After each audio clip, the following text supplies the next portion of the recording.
We're ready. Well, with that, it's 6 o'clock. I see Kitty Beer online, so that's all of us. So let's call to order the Royal Oak Schools regular meeting of Thursday, August 13th, 2020. Start with the pledge. I pledge allegiance to the flag of the United States of America and to the republic for which it stands, one nation, under God, indivisible, with liberty and justice for all. So thank you very much. With that, Mrs. Van Heitzma, can we get a roll call of the board, please? Mrs. Anderson, I am here. Mrs. Beer, I'm here. Mr. Briggs, Here. Mr. Brinker, Here. Mr. Cardamone, Here. Mrs. Sykes, Here.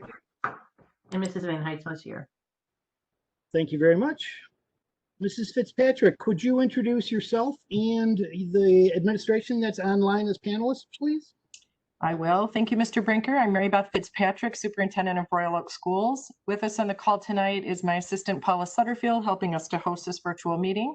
Also with us is Mrs. Sarah Olson. She's our Executive Director for Curriculum Instruction. Mr. Pat Walensky, our Executive Director of HR and Student Services, and Ms. Kathy Abella, the Executive Director of Finance and Operations. And we're glad to be with you tonight. Thank you very much. So with that, we'll move right into 4.1, curriculum and instruction. Mrs. Olson. Hi, thank you. Can you hear me? Okay, good evening. Thank you. I have a couple of quick updates for you. Most of the updates that I give and everyone else gives are due to the hard work that so many people have put in over the summer. So I just want to start out by saying today, acknowledging the hard work of our teachers and our administrators who, and all the other people on our teams who worked tirelessly this summer, really all summer long, really never taking a break. Obviously, most of our staff does not normally work at all in the summer, but we had hundreds of people working daily, sometimes around the clock, starting last spring and continuing through the summer. So thank you to all the people, and we've even had volunteers working with us since last spring too. So thank you to our volunteers and everyone that reaches out and offers assistance as well. So a couple of items for an update.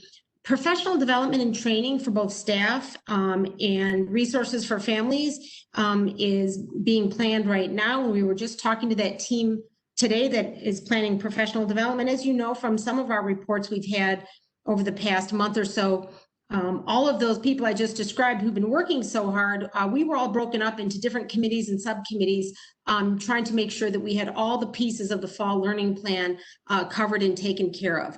And tonight, I just want to highlight the hard work of the professional development team and the professional learning team that also includes training and resources for families. So thank you to that team.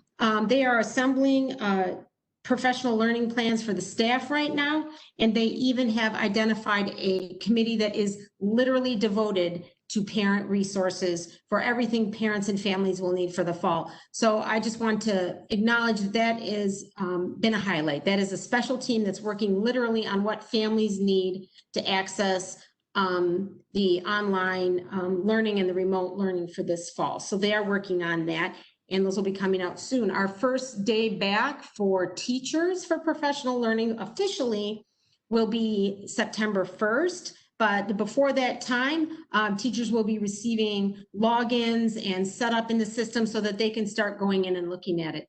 And one of the things I want to remind the group, remind everybody, is that we're eager to get back to learning, but I do want to say, as we've said before, that the first couple of weeks of school, we'll be using the systems to learn the system, the new online technology system. So for example, the first week of school, we will not just dive in and hope that everybody is able to keep up with the new technology system. So the lessons for the first several weeks will be around using the system itself. The most important thing is for people to feel comfortable. So I just want to remind that as well.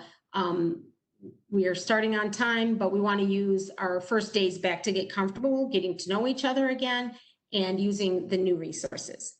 The last thing I have for you is that we are getting so close to school starting that our buildings have been getting ready, scheduling the days where we will be having for how students and families will be picking up necessary materials and resources and technology this fall. That's a little different than last spring, where we really were under recommendations from health departments to really not have people coming and going out of buildings. At this point, I do believe that is different for the start of this fall. So we have a nice way for families and students to get up to the schools and pick up resources that they need and things like that, and any other supplies. And as always, if there's anything you need, reach out to any administrator or teacher, and they will find, or me, and we will find the right person and find and get resources that are needed. Questions for me on those items for getting back? Mrs. Van Heitzma. A couple questions. So you talked about the training that is going to happen. And so there will be separate training for the virtual, and there will be separate training for online systems. Absolutely. Yes, absolutely. And you mentioned too that putting together information, that's what parents and families will need as well. Is there some parents involved in some of those needs assessments too, or? Yep, our principals are reaching out to parents in their community who can, and that's what I meant about the volunteers before. We've had so many parents email us and say, let me help out. You know, many have said, I've done this kind of thing before. So absolutely, we've been getting those emails from people. So thank you. And just one more question. So you mentioned about some of the training was going to be the first couple weeks of when school starts. So my question is, sure, it's the first day of school, students are online. What is that going to look like? Are they going to be able to be doing work? Are they going to be able, you know, if you can just elaborate further? Sure. We expect that students will be getting into the standards right away. But as part of a lesson, the first couple of weeks of school, if you're really in your content area, you're learning your content, but at the same time, your teacher is walking you through the steps and posting. This is the first step. This is how to find it. This is how to complete it. This is how to get it back to me. Really using what do I want to call it? Practice. If you're playing a game, maybe you have a practice round. So we're going to use the first several days and weeks to work with each other to have a practice round and make sure that all students have the technology they need as well. Just one last question too, for students with IEPs as well. Is there going to be some additional support during that learning phase for those families as well? Oh, absolutely. As part of what was published previously, caseload managers and resource teachers work right alongside our students and our families. That is one of the main purposes of our resource teachers and our caseload teachers, is that when we are learning, that team is there side by side, helping out through all of that. Absolutely. Just like any learning. Mrs. Anderson. I have a couple questions as well. So I think, it's been a really confusing several months for just about everybody. And I think that the students are going to be coming to these lessons at all different places. So I'm wondering, first of all, how you're going to assess where everybody's at. And second of all, what kind of supports are going to be available for students who might need a boost or some extra help. Sure.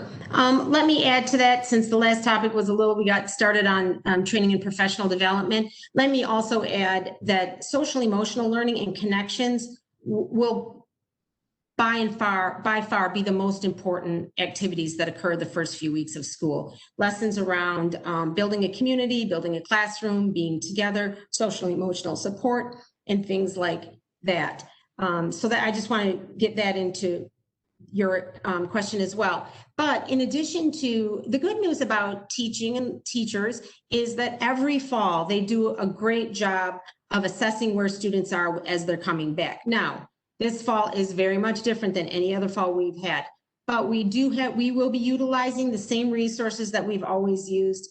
I mean, we have formative assessments, we use the MAP testing, Ames Web testing. So we have all these systems that Royal Oak teachers and staff have been good at using, gosh, it's almost been a decade now. So thankfully, we will be able to use the same things that we've always used. The students are used to those. If you say the names of those assessments to them, they will recognize them. So we won't be throwing anything new at them. Although this fall is a different scenario, what they will be experiencing from that standpoint is the same. So hopefully that's a good thing. So to follow up on that though, so the students, some students who might need that extra boost, like I was saying, how will they be supported educationally or? Absolutely, just like we always have. We have a multi-tiered system of support staff in every building. We have social workers, reading specialists, learning coaches. These have been teachers who have been in place for many years here, and we will use the same systems we use now to learn where students are and get that extra support in there as soon as possible. All those same systems that we've always had in place about response to intervention, RTI, multi-tiered systems of support, social work, resource teachers, all there. And I'm going to keep following up because I have another question. So I think there's still a lot of confusion out in the public and among parents about the different programs. And I know the principals are reaching out to the school communities. I'm wondering what kind of emails you're getting, how the responses are going, and what do you feel like the confusion's being cleared up? I can let Mrs. Fitzpatrick get into that too with her report as well, but it's funny you mentioned that. I was just talking to a couple of principals today, and that's exactly what they said happened. For example, our elementary principal sent out an email to their communities yesterday, and one of the principals literally said to me today, she said, I have hardly gotten any emails today. And she said all of the email responses she got back after she had sent this newsletter and answered a few questions have been very positive. So yes, good question. And we just had that conversation today, but continue to reach out. Yeah. I'd say the biggest difference that parents are asking us to define would be, should I go in the virtual academy or not? And how will I possibly make a decision come November the 6th? So our responses to that have really been isolating a very specific group of families that might choose our virtual academy, which is those families that can say with certainty that they don't want to be back in school, even if our plan elects to do so after November the 6th. And then also our principals are reaching out to specific families because we don't want them to be enrolled in something that they don't intend to be in. And so the numbers are fairly manageable with for our principals to be able to do that. That has helped out quite a bit. We've also updated the FAQ, as Sarah mentioned, to be more elementary focused for some of the parents that had very specific questions about staying with their homeroom or not. And that has also helped to solve some of the unknowns for families. But I do think taking that specific approach to a family situation, reaching out to their principal to ask direct questions has been the most beneficial.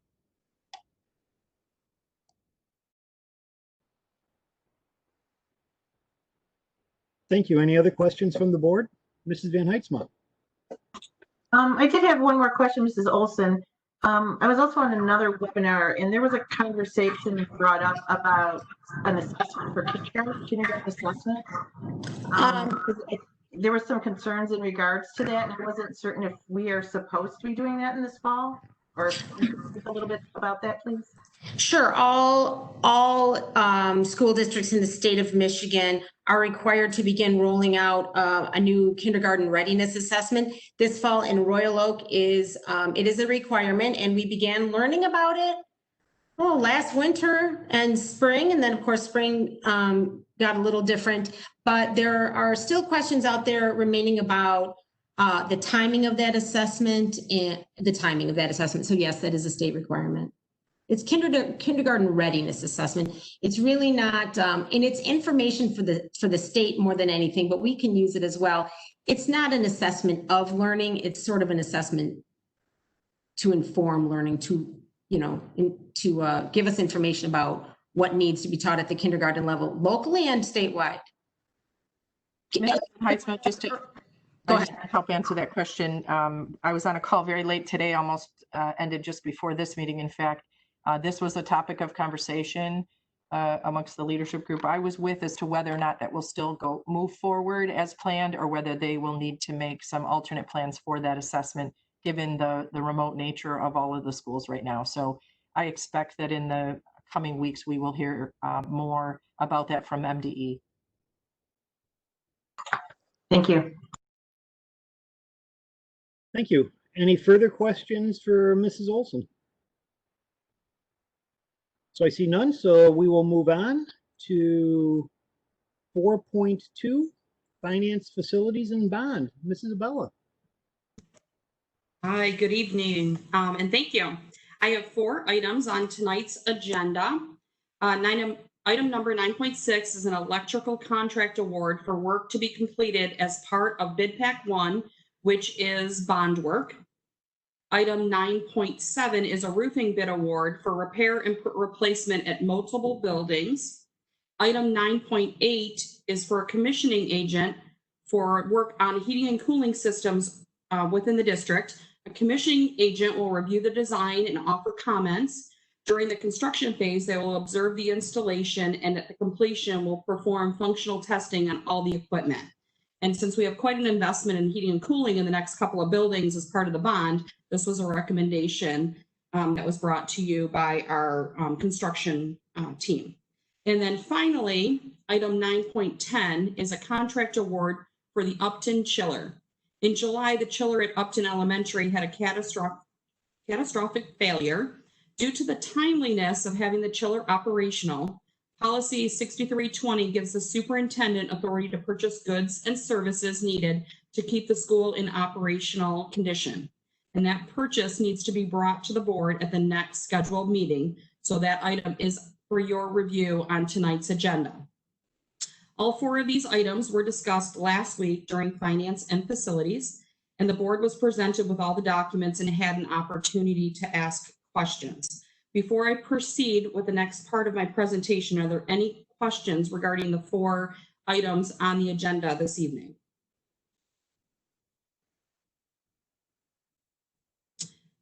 Seeing none, I'd like to remind everyone that on the November 2020 election includes a question for Royal Oak Schools voters to renew and restore both the non-homestead 18 mills and the hold harmless millage for a period of 10 years. Both millages will appear in one ballot question.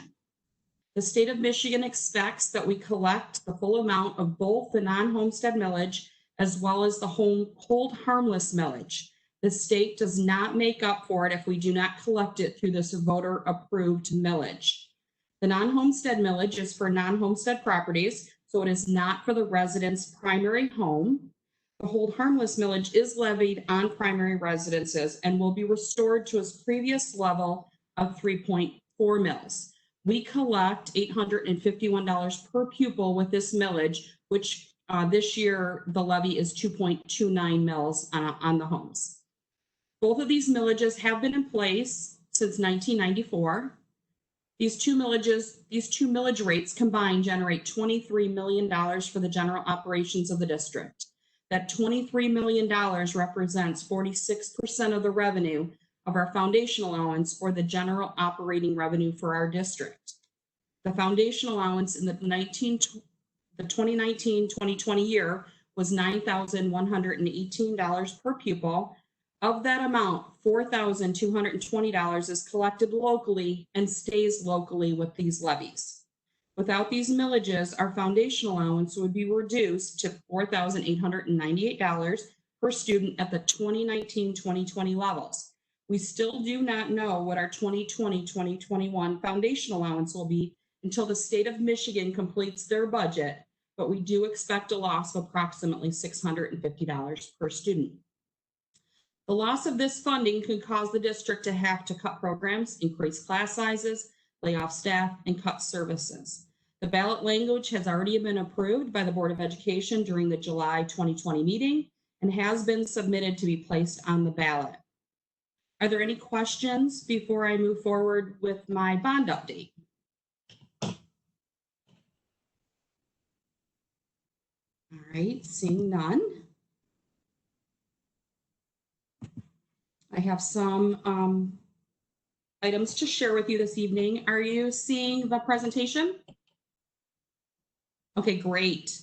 All right, some of these initial photos are some of our sinking fund work that's going on around the district.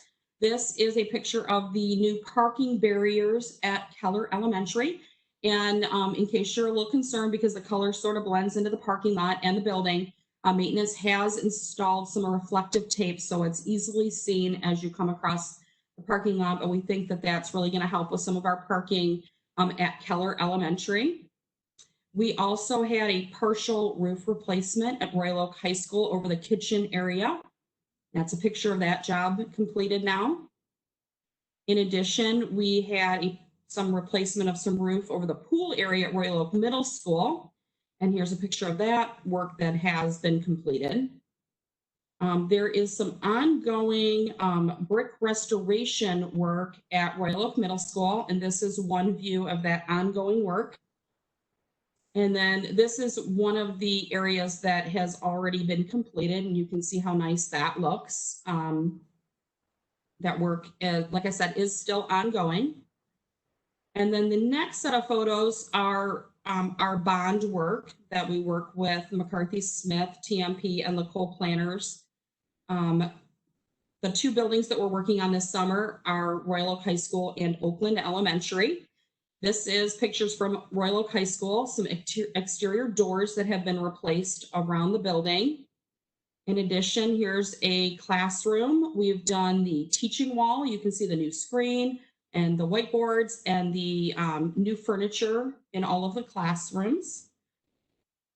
Their flooring was replaced around the building. So this is a nice picture of some of the flooring that was replaced at Royal Oak High School. And then one of the really nice projects that's going on is the new cafeteria at Royal Oak High School. And you can see some of that storefront glass that's going in at the front of the cafeteria. In the back, you can see a little bit of where the servery is, and then the windows being installed on the right of that photo, which is the north side of the building. Here's another picture of that cafeteria at Royal Oak High School. You can see on the left, there will be a feature tile wall there on that wall, which would be the south end of the cafeteria area. And then in the Learning Commons, I don't know how many people use the stairway in there, but there used to be carpet on those stairs, and you can see the rubber flooring that's being replaced in the Learning Commons. And then we are adding glass walls in the Learning Commons to break up into, I believe it's 3 different classroom areas. They're glass walls that are removable and they stack, and these are the new soffits that have gone in that will support those glass walls that will be installed. In addition, there's this is a photo of the locker room remodeling that's going on. I believe this is the girls' locker room. You can see the nice tile work that's being installed. There are elevators being installed to access both the boys and the girls' locker room, and that is ongoing work as they build those elevator shafts. And then the other big project this summer is Oakland Elementary School. You can see some of the site work that has gone on around the building. New sidewalks, there's a new drive on the north side. One of the really nice things is the window replacement project really has enhanced the look of this building. Here's some pictures of those windows that have been installed. And then, of course, the addition. This addition, just to remind everybody, is a cafeteria, kitchen, classroom, and a set of boys and girls restrooms. And then here's some pictures of some of the interior work. On the left is the new art room that has been created, and then the Learning Commons on the right. And that looks very light and sunny and a nice area for students to be able to use. Are there any questions regarding that, any of the work that's going on?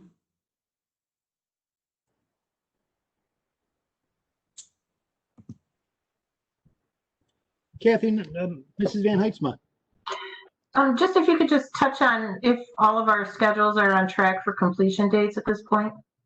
At this Any point, questions? everything that has been previously discussed with the board is still the schedule that we're planning. So, for example, the addition at Oakland Elementary was due to be done mid-October. That is still the plan right now. Any other questions? Thank you. So not necessarily a question, but since facilities and finance, I had the chance to go by Oakland. The pictures that you just displayed do not do the windows justice. The windows look great. I mean, it really changes the look of the building, and I think a really good job was done. So congratulations. Mrs. Fitzpatrick. So I've had the occasion to go around Oakland as well, and I just want to give, if there are any neighbors of the Oakland Elementary School area out there, we know that having all of our contractors parking up and down the streets, working in earnest to get this building ready for our students and staff, we appreciate their patience with that. They're just that school is just bordered by side streets, and we know that that has been a pretty busy place all summer. So we just want to say thank you to the residents in that area for putting up with us in that space. And we hope to have a letter to every one of those doorsteps soon to thank them individually. Thank you very much. Any other comments? Thank you, Mrs. Abella. With that, we'll move on to the staff and student services. Mr. Walensky. Thank you, Mr. Brinker. Good evening, everyone. Item 8.1 on tonight's consent agenda is our personnel report, which is quite lengthy. My report's not going to be lengthy, but the personnel report itself is, as it typically is this time of year, because it lists most of our staff changes that have occurred this summer since the end of June. On tonight's report are a total of 13 new recommendations for hire. Also listed are 6 retirement notices and 5 resignations. So all total this summer, we've received 9 retirements, 7 resignations, and 1 request for a leave of absence, which we approved. And as I've been saying all along, whether virtual or in person or hybrid, I've said since June, we're going to be providing instruction one way or another, and we need the teachers to do it, which is why we're replacing our retirees and those who resign. I will say we had 22 openings posted this summer.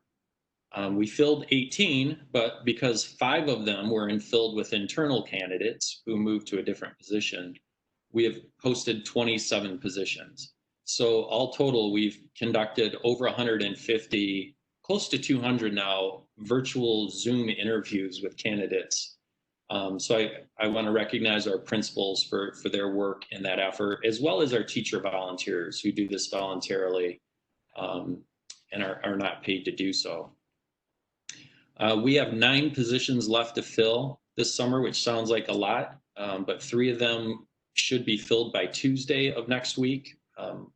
We have candidates who've accepted offers of employment, and I'm hopeful to be fully staffed by August 25th. So summer is always busy in my department, human resources, staffing, preparing for our staffing needs for the year. Obviously, everyone knows this has been an exceptionally busy year with the plan for the return to school. Just real quickly about enrollment, it's been pretty stable. It's up for DK, as I've said previously. We had 93 children enrolled, which is up from 52 last year, and 410 children enrolled for kindergarten, which is up from 397 last year. Any questions? Mr. Griggs. Yeah, Pat, the personnel record with the leave of absence is not in the agenda. Is it under something else, or is it? I apologize. That was on a previous personnel report. Okay. Mrs. Anderson. We usually have at the first board meeting or in a board meeting an opportunity to have the new teachers be introduced to the community and to us. How are we going to handle that this year? I think it's always really exciting to meet all the new people, but I'm just wondering what we might be doing this year. That's a good question. We haven't discussed that, but I think we should. I think we can do that in a virtual format and have the principals introduce their new teachers. I would like to do so. Would we be doing that at a board meeting then, you think? Yes, The next one? I would say we typically do that late September, or early October. I don't have the dates for our September board meetings in front of me, but I think we should do that.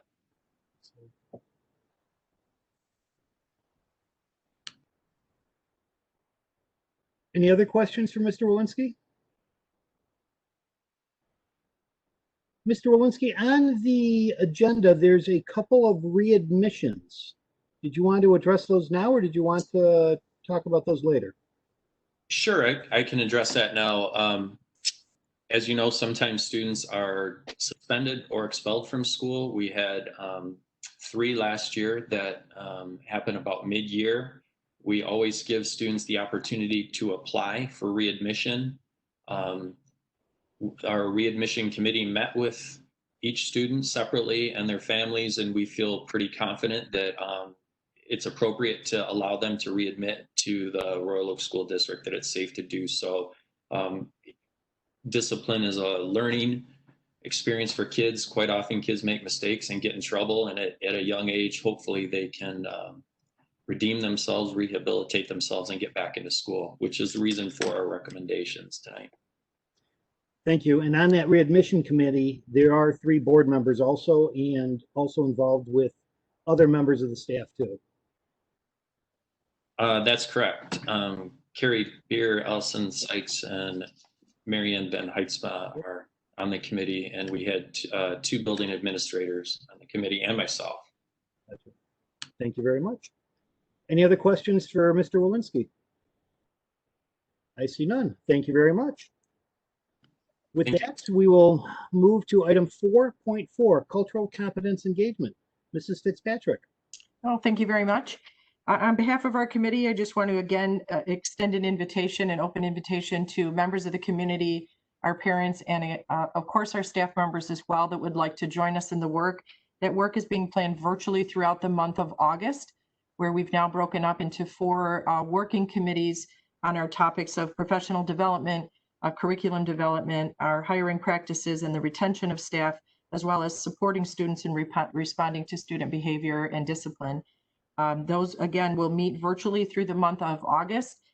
We have co-chairs picked for each of those committees, and they're in charge of reaching out to those that have offered to be on those subcommittees to arrange the meetings. Our goal would be that they meet at least twice between now and the beginning of school, if they haven't met already. And I think I heard from some of you that your meetings have already started as well. Anyone wishing to join the committee can send an email to Mr. Joe Ioannis. He is our principal over at Adams Elementary School. And we had his email address published before, but you can easily reach him at Adams School and just let him know that you're interested in joining our efforts. We also have a plan to meet in the month of September. We weren't sure if that was going to be able to take place with the 100 or so folks that have volunteered to be on this committee, if we could do that in person, or that would be a virtual meeting, and that's looking a lot like it will be a virtual meeting with some breakout rooms with goal areas in mind. We also know that with the goals come action items to hold the district and our staff accountable for the goals that are set. And with that would also be timelines. And then our school improvement and district improvement plans are continuous works in progress. We always add things to our goals and to those plans. And so goals in the area of cultural competence that are already in those plans will continue, and any new suggestions or recommendations from our committee will be added to those plans as well. Thank you very much. Any questions for Mrs. Fitzpatrick?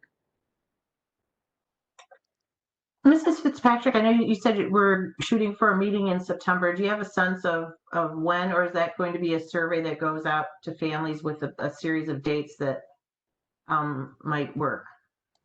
So we want to make sure that our subcommittees have had time to meet before bringing the whole group together, because one of the items on the agenda that I anticipate is that each group would report out where they are and the suggestions that they have. And then, of course, we would engage that entire larger group to interact with those suggestions, typically prioritizing them or putting them in an order and across a school year timeline. Again, we know with a lot of plans, we want to make sure that there's a deadline or a timeline for reporting progress. For example, I've been meeting with a small group of teachers working on additional lesson plans for this school year in the curriculum. They are on this curriculum subcommittee for the CCEC, and they also have a set of timelines that they're suggesting that we operate under to get these lessons out and in the hands of staff and students for this school year. So those will, that large meeting, I believe, would be a nice determination and review of the subcommittee recommendations, probably near the end of the month, Mrs. Van Heitzman, to answer your question. Trying to get school off the ground in earnest first. Thank you. Any other questions? I see none. With that, we'll move into our first public comment. To make a public comment to request during the virtual board meeting, please use the raise your hand button to request to speak for public comments. When the board president reads your name, you will be unmuted and you will have 3 minutes to speak. Please state your name and address for the record. There are 2 opportunities for public comment. Public comment is not intended for the exchange of dialogue. This is a time for the members of the public to express their views. Questions that arise from public comment shall be referred to the superintendent or her designee for review, study, and response. Is there anyone that would like to address the board?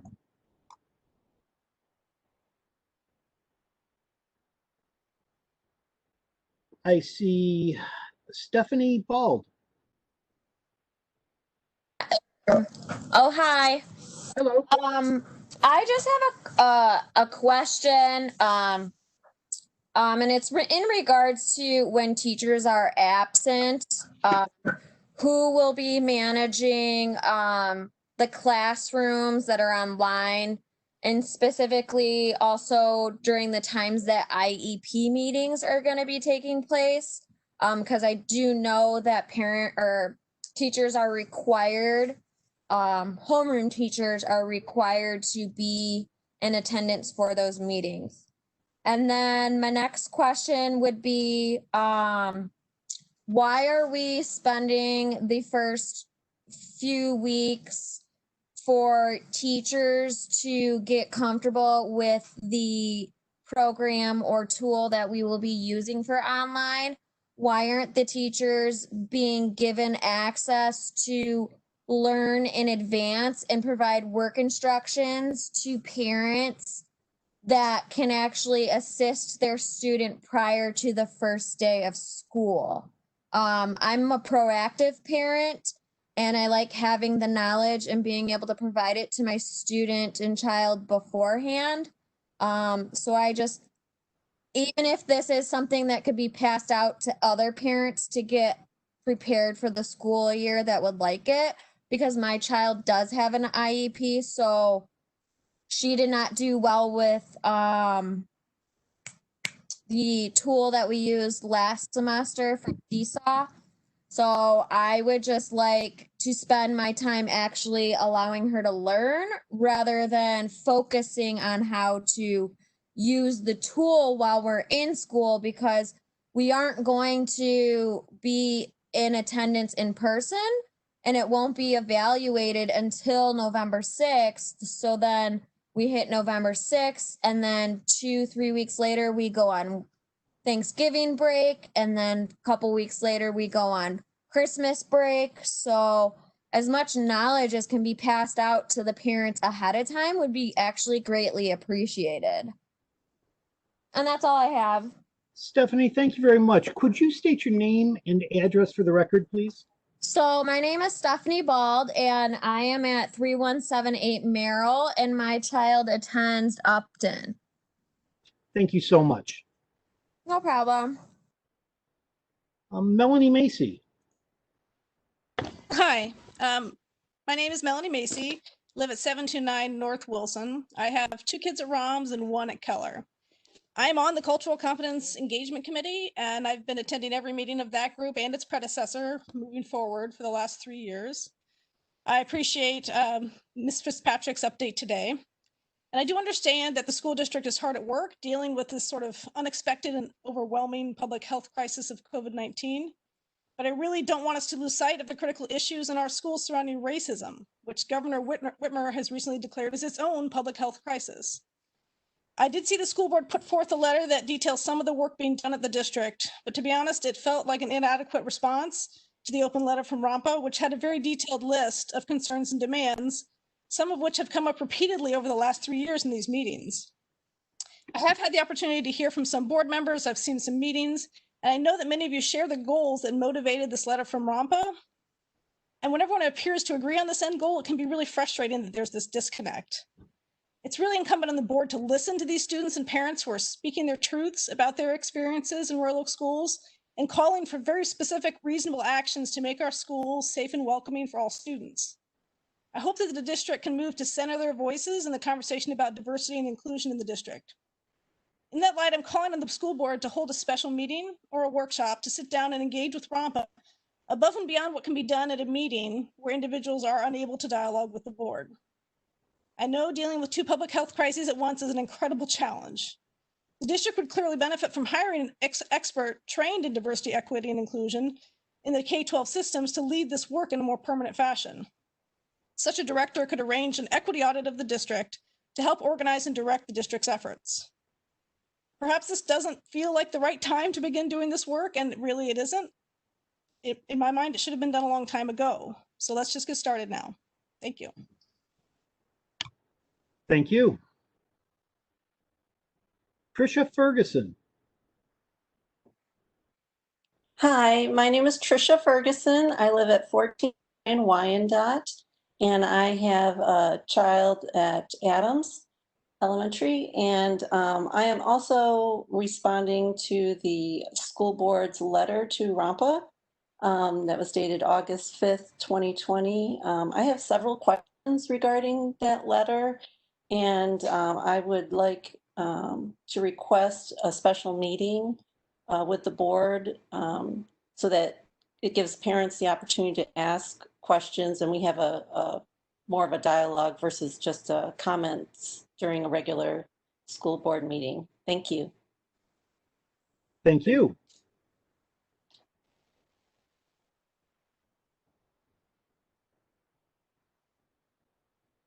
Lisa Z. Winters. Hi, my name is Lisa Z. Winters. I live at 21830 Stratford Street in Oak Park. I'm a choice parent. My daughter attends Upton. I'm also one of the co-organizers for RAMPA. Before I start my comments, I don't know if you all are aware, but people are not able to access the meeting tonight using their phone. So that's an equity issue because, you know, a lot of people use the phone to access the internet, but I've gotten several texts from people who cannot get onto the board meeting this week and were able to get on last week through their phone. So something is wonky with the WebEx app tonight. So, you know, like previous speakers, I do appreciate Mary Beth's comments tonight in terms of action and accountability, and that's exactly what I wanted to speak to. So we are at almost 300 people signed RAMPA's open letter to the board with clear demands for transparency and accountability to address the racism pervasive in district policies and practices.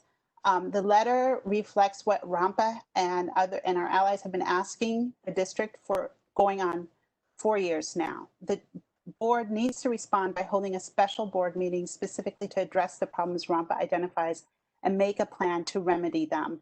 That 100 people have volunteered for the Cultural Competency Committee should signal to you that many people do see that there is a problem in this district. Governor has declared racism a public health crisis. Neighboring school districts have issued anti-racist resolutions that include policies to remedy the harm done to our children in the schools. Here again, Royal Oak Schools is behind the ball. Bloomfield Hills, West Bloomfield Hills, and Ferndale schools have anti-racist resolutions. Farmington Hills and Birmingham have assistant superintendents in charge of diversity, equity, and inclusion. Birmingham Schools has also incorporated African American history into its high school curriculum. Royal Oak Schools is surrounded by districts who are actively implementing anti-racist practices and policies. And yet the board and superintendent have yet to declare and enact policies that directly address and stop the harm our students of color continue to experience in the schools. In a letter dated June 2nd to the school community, Mary Beth claimed, quote, I am proud of Royal Oak Schools and our commitment to social justice and to our prioritization of student safety emotionally and physically. However, the district has yet to actively and concretely address the harm experienced by our children. By not emphatically addressing the racism pervasive in district policies and practices, Royal Oak Schools is failing not only in the commitment to social justice, but also in its supposed prioritization of student safety. And I'll just end by saying, you know, we sent this letter, this open letter, and we have yet to receive a response. The district sent out a board letter, but it was not directed towards Rampa. There was no mention of the letter signed, again, by almost 300 people in Royal Oak Schools community. So we are asking when you will take action and when will Royal Oak Schools do better by all of our students. Thank you. Thank you. Jennifer Kolakowski. Hi, good evening. My name is Jenny Kolakowski. I live at 118 Rhode Island Avenue here in Royal Oak. I'm a parent with 2 children in the district, both at Adams. As a parent, I received a letter from the board August 5th discussing their commitment to providing a safe, nourishing, and inclusive environment for all Royal Oak students. The letter detailed the concerns of what was described as, quote, some parents on the issues of racial injustice and the efforts the school district has made in this area. However, this letter did not directly address the open letter from Rampa that was signed by almost 300 individuals with demands for transparency and accountability. As an ally to Rampa, as a member of the Cultural Competency Engagement Committee since its inception in 2016, as well as someone who signed that letter, I was left confused by the board. Was this their response? Was this their formal response to the letter? So I'm asking the board to formally respond to these community concerns by holding a special board meeting specifically to address the problems that Rampa identifies with an open conversation and dialogue in order to make a plan to remedy them. I want our district to be a leader in this area, and I've been extremely disappointed in the progress made thus far. As was mentioned earlier, Governor Whitmer has recently declared racism a public health crisis in Michigan. While I'm aware of the district's tireless work on the plans for reopening our schools safely during this pandemic, I urge the board to make this meeting happen as soon as possible, especially given the way that this pandemic has highlighted the devastating social and health disparities in our state and local community. I believe in this board. I believe that you and the administrative team truly want to provide a safe environment. So I urge you to join other local districts in adopting a resolution that declares Royal Oak School District to be anti-racist and work transparently on true reform to address this in our schools. Thank you. Thank you. Marcella Rogers. Can you hear me? We can. Okay, thank you. My name is Marcella Rogers. I live in Lathrop Village, so we are a school of choice family. My kids attend Upton Elementary School. I also am responding to the board letter to the community after Rampa's open letter, and basically just the district's response in general to Rampa for the last 4 years. I really feel like instead of really listening and responding authentically, what it looks like, from my opinion, is that the district is just constantly trying to highlight the few good things that they have done. But that is not how you fix things. You do not fix what you've done that's good. You try to find the things that you're not doing, that or the things that you're doing that aren't good, and you make those changes. And Rampa has been super specific. I mean, we can't release data on discipline inequities because of privacy. I don't know, you find a way to eliminate the names and put in numbers so that everybody can look at the data, because we can do better, but without that data, how do we even know? So if you say you can't even release it, I mean, that to me is just like, it just sounds kind of ridiculous. It sounds like there's something to be hidden. You know, when Rampa's asking for a culturally competent, responsive curriculum, I mean, isn't it possible? Teachers use curriculum on a daily basis. Can't you print all the curriculum in the subject areas for all the grade levels, bring in the textbook, and have an open meeting where people can look at the information and ask questions and make suggestions? when Rob is asking for diversity in teaching staff, like, can you make public the networks you use to recruit the candidates? Maybe show the questions you ask interview candidates. And if RAMPA or any member in the district maybe has suggestions on questions that would be good questions to ask, then can't you consider those? So again, like everybody's saying, I mean, the governor's declared racism a national or a public health crisis. And you have people within your district asking you to do better because the experience of their children isn't equitable. So your response has to be concrete, actionable, measurable, achievable, relevant, time-bound, the same thing you ask your teachers to do when they make goals. So, and then towards the end of the letter, I was just super confused because, it's 293 people right now on that letter. And when I read, we also want to announce plans to get feedback from you, our Royal Oak Schools community, to help us build on what we are doing. I mean, it's totally discrediting the 293 who have already signed it. I mean, aren't I part of the community? Because I was just part of telling you what we'd like to see. You say you're going to survey the families. What? Because the 293, like, we weren't loud enough, or RAMPA's not loud enough, or credible enough. I mean, who's creating the survey? Is RAMPA reps going to be allowed to look at that survey and maybe suggest questions? And you kind of end by saying, like, all Royal Oak Schools parents and stakeholders, or you're going to continue the dialogue. I'm going to be honest. What I hear is, let me ask more white parents about their kids' white experience in our school to help fuel this discussion on, like, racial inequities in the district. I mean, that was just really disheartening to me. I know we have good leaders. I know I'm at my 3 minutes. We have awesome leaders in this district, board members, administration, parents, PTA, RAMPA members. Like, we can do this and we can do better. And I hope you are hearing how many people are committed to do this. So that's it. We can do better. Thank you so much for your time. Thank you. I see Tim Sikorski. Tim? Hi, good evening, everybody. This is Tim Jaworski at 227 East 12 Mile Road. I'd like to echo all of the parents that spoke before me. The City of Royal Oak has formed a Human Rights Commission. The city itself sees this as an issue citywide. I think the school district does see that as an issue. And it's a true story that in January, there's going to be no less than 3 new school board trustees. I'd hate for the school board to waste 4 months of time waiting for that new board to be seated. Those 4 months are crucial and could definitely be used to make some progress before this new board is seated. And many parents in the community over the last couple months, and most of them seem very unhappy with the action the board has taken. I don't think the board is maliciously making these decisions or ignoring these parents. I think they need a more focused and more pointed response to those parents. And on a completely different topic, when revisiting the possibility of a hybrid return to school in November, my personal opinion is that possibly those cohort A would go to school on Monday and Tuesday, and cohort B would go to school on Thursday and Friday. Keeping those groups of students together, I think, makes more sense than bringing the different cohorts in every other day, and that Wednesday could be used for a deep cleaning between those 2 groups of students. And that's all. Thank you for your time. Thank you. I see a William Van Fletteren.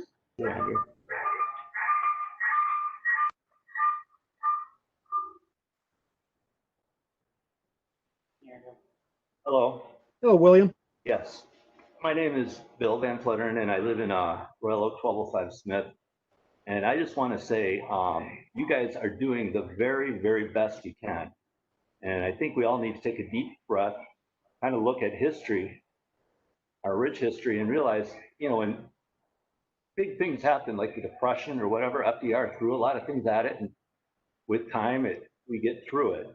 And I'm just very grateful that we have such a great superintendent, Gary Briggs and Anderson. You guys have been on the board for a while. I hope you stick with it. I know it's probably exhausting, and I just want to say quickly that you guys are doing the very best you can, and I appreciate it. Thank you very much. Mrs. Sutterfield, I see that completes our public comment? Do you see anyone else? No, no one else. That is correct. Oh, we just had Dan McGregor. Yep, I see Dan McGregor. Dan, you have the floor.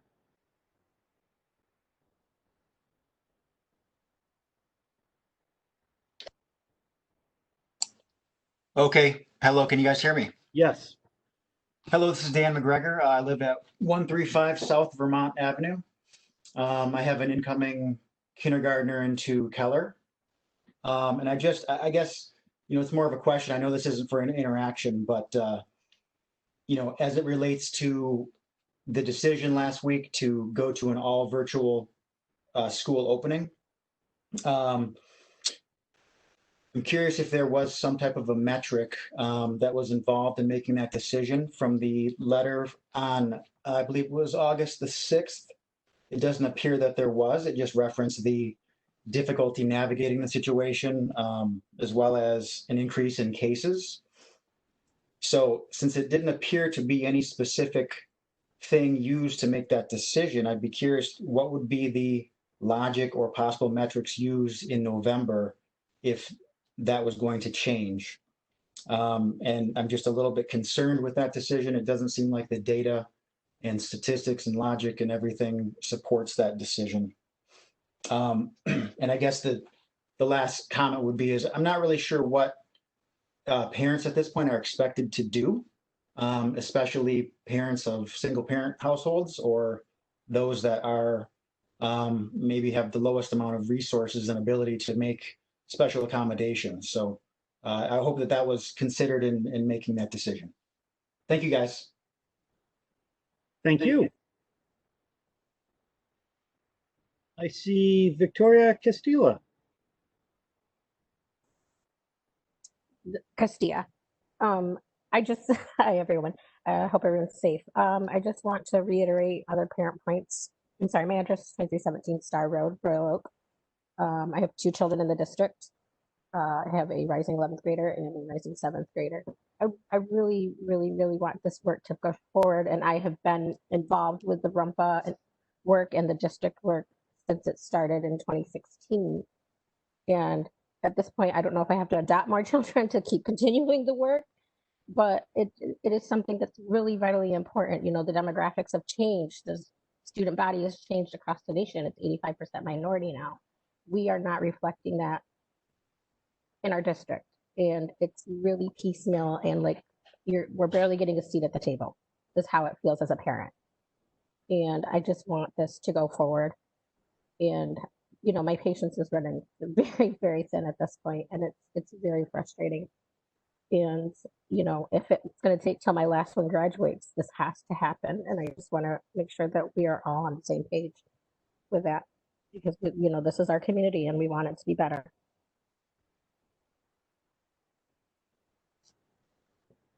Thank you. Thank you. With that, I think that concludes our first public comment. Mrs. Sutterfield, do you see any other? No, we're clear. Very good. That will conclude our public comment. Thank you very much for all the comments. With that, we will move to communication. Excuse me, item 6, communications. Mrs. Van Heidsma.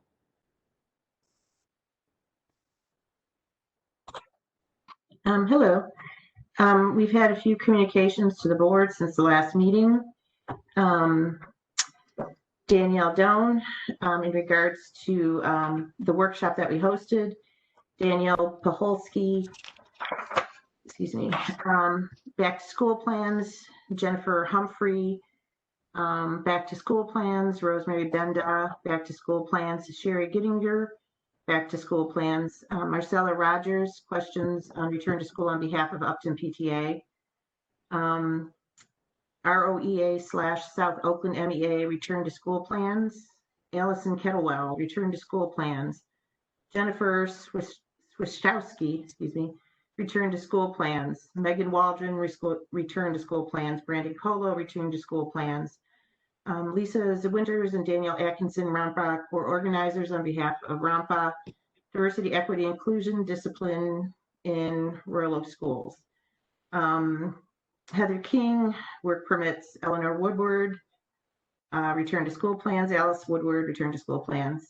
Orrit Milligan, return to school plans. Kelly McKinney, return to school plans. Nora Mullen, return to school plans. Fran Clancy and Kelly Wadle, return to school plans. Ann McCullough, return to school plans. Emily Richardson, return to school plans. Sarah Mason, return to school plans. Brenda Rose, return to school plans. Laurel Comer, annual registration. Victoria McIntosh, annual registration. Kim Sneary and Angela Hasler, return to school plans. And Mike Roadruff, PPE needs. Thank you.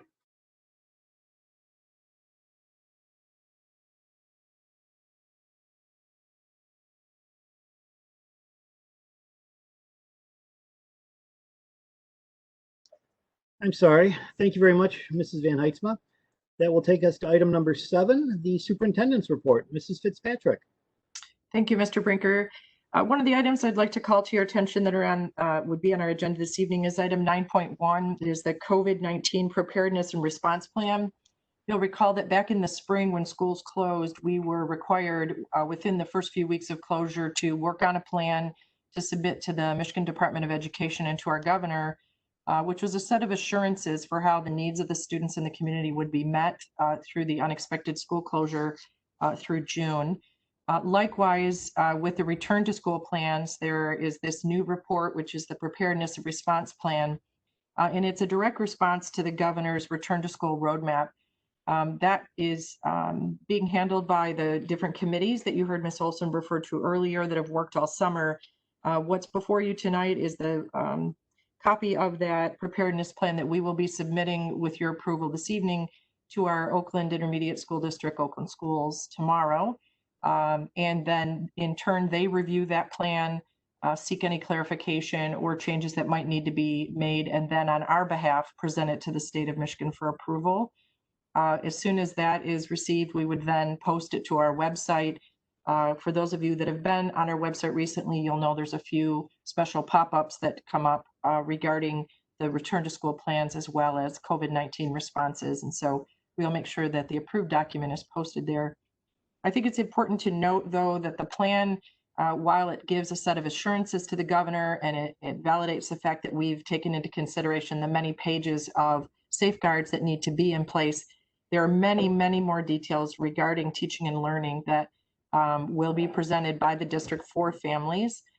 Those right now are in the forms of FAQs. There's been notes within newsletters that I've published as well as our principals have.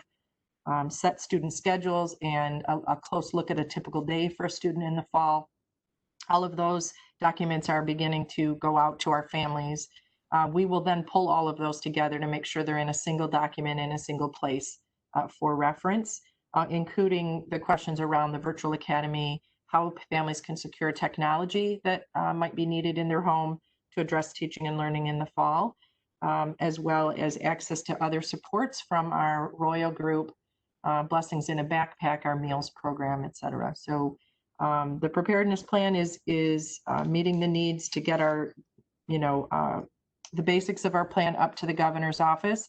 But at the same time, we know there's many more things happening in our district that our families can be notified of throughout our continued communications until school begins. With that also, tonight you will see item 9.5. For years of public schools, in my experience in a previous district, as well as with Royal Oak Schools, the Michigan Association of School Boards is a membership community in the state that provides guidance, training, and support to public school board members.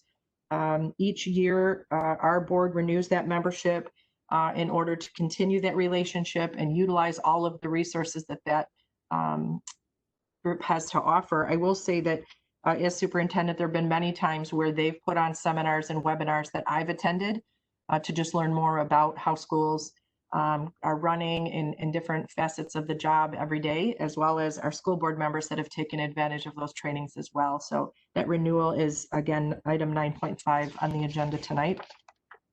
Also on the agenda tonight, item 9.9, the Royal Oak Board members have been invited to send representatives to be a part of a new committee out at Oakland Schools. You can imagine all 28 districts in the county have 7 school board members, and they belong to a larger organization at the county level as well for support and decision-making and resources. There is a new Diversity, Equity, and Inclusion Committee being formed at Oakland Schools, and we have 2 board members, Ms. Anderson and Ms. Van Heitzma, who have offered to represent Royal Oak Board out on that committee. The document that we received from OCSBA states that the mission is to explore, understand, address, and share solutions for removing systemic barriers to diversity, equity, and inclusion in Oakland County Public Schools, with a vision to have bold, honest, and crucial conversations that will serve as a catalyst to bring diversity, equity, and inclusion to all Oakland County residents. Their goals are to build and understand what DEI means in K-12 education and define the barriers that exist to achievement of DEI in Oakland County, to share and highlight best practices for diversity, equity, and inclusion among Oakland County districts, and develop DEI recommendations for the consideration of the Oakland County School Boards Association. So your consideration tonight would name our 2 volunteers out to that committee, that newly formed committee at the county level. Are there any questions for me?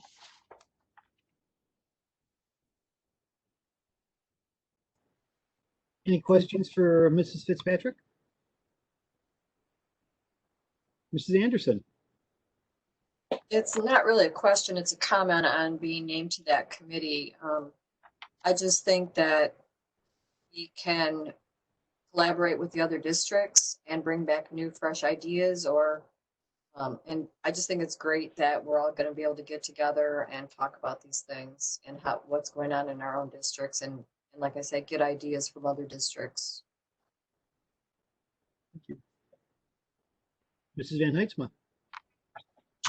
Just to piggyback on what Mrs. Anderson said, just about the organization countywide, having the conversations with them, like the conversation we had today that we were able to participate in, just in regards to all the challenges all the other schools and the districts are facing in regards to finances and return to school plan, and the countywide concerns related to return to school without any real specific parameters outlined by the county health department specifically, you know, on what are the parameters on when we can return to school. So, you know, having those conversations as a board with other boards across the county is very helpful as well. And then just working together and collaboratively as well, so we can institute best practices at all our schools as well. Thank you. Thank you very much. In addition to my appreciation that both Mrs. Anderson and Mrs. Van Heitzma volunteered for that, I appreciate that. I also would comment that the MASB is very supportive of renewing that, as I think it's a very positive organization for us as a school board. And again, the classes they have, the items they provide for us have been very helpful in my tenure here, especially with getting 3, possibly 4 new school board members in January. I think it'll be very helpful for them also. Any other comments for Mrs. Fitzpatrick?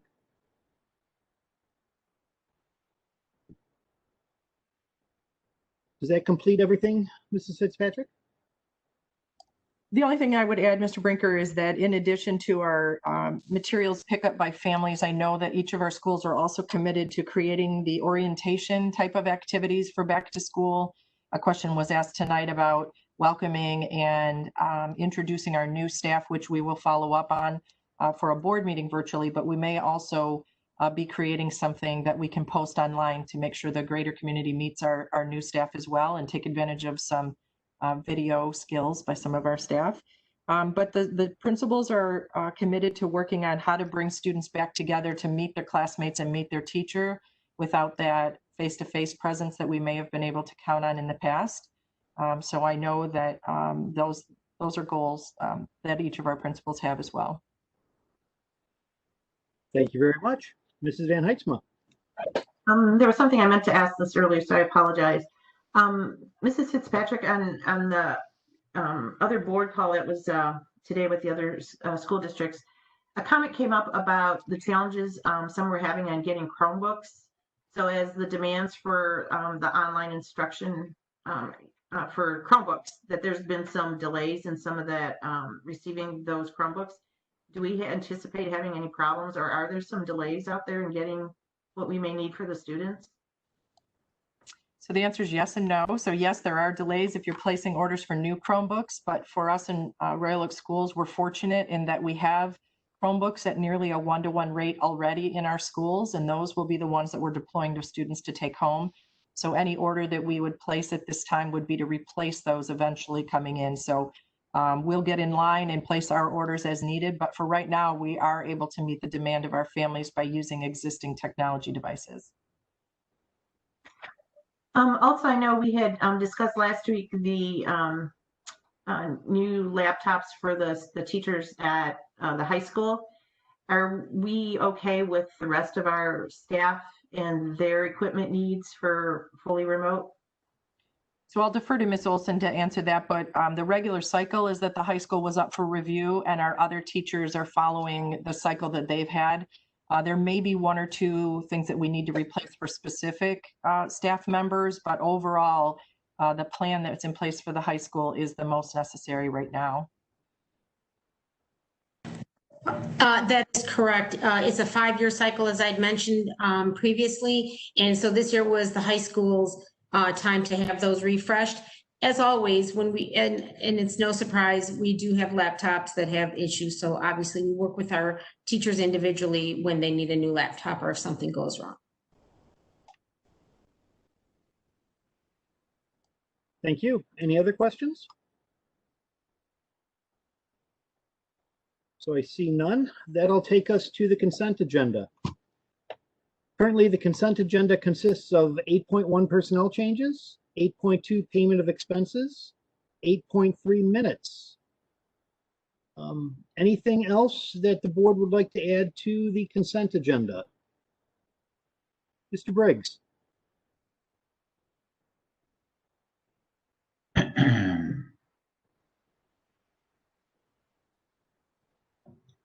Yeah, I'd like to add 9.1, the COVID-19 preparedness, 9.2, student readmission, 9.3, student readmission, 9.4, student readmission, 9.5, MESB membership, 9.6, electrical contract award, 9.7, the roofing contract award, 9.8, commission agent contract award, 9.9, Oakland County School Board Association Diversity, Equity, Inclusion Committee, 9.10, Upton Schiller Award. Thank you very much. Any comments from the board members? Any objection to adding those items to the consent agenda? I see none. So with that, the consent agenda consists of 8.1 personnel changes, 8.2 payment of expenses, 8.3 minutes, 9.1 COVID-19 preparedness and response plan, 9.2 student readmission, 9.3 student readmission, 9.4 student readmission, 9.5 2020-2021 MASB membership renewal, 9.6 electrical contract award, 9.7 roofing contract award, 9.8 commission agent contract award, 9.9 Oakland County School Board Association Diversity, Equity, and Inclusion Committee designees, and 9.10 Upton Schiller Award is passed. Thank you very much. With that, we will go to the second public comment. The same rules apply. Would anyone like to address the board?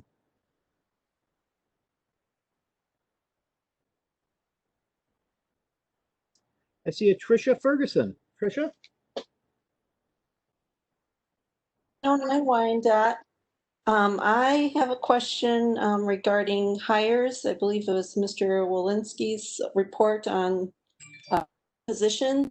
And I was wondering what the breakdown of the new hires are in terms of minorities, and also what the school district is going to do to help, if there are any minorities that are in that pool of new hires, what the school district is going to do to support them in their new positions. Thank you. Thank you. Would anyone else like to address the board?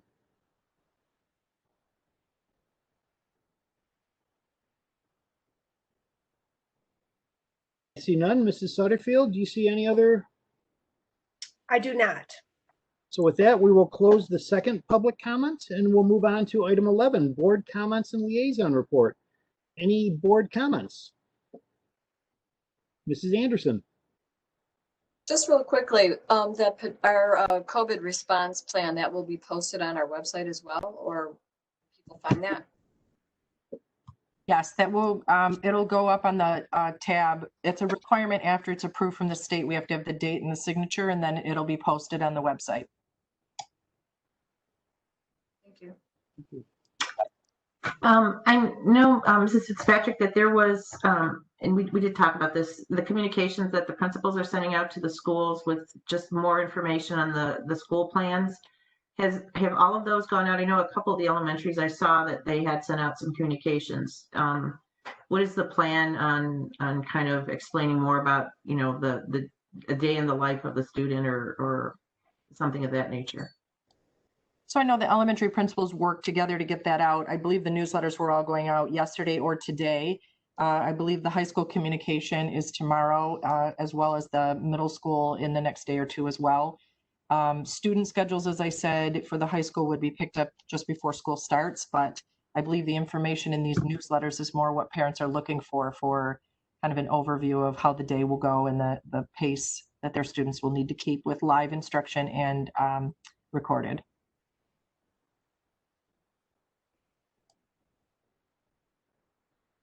Any other comments or liaison reports?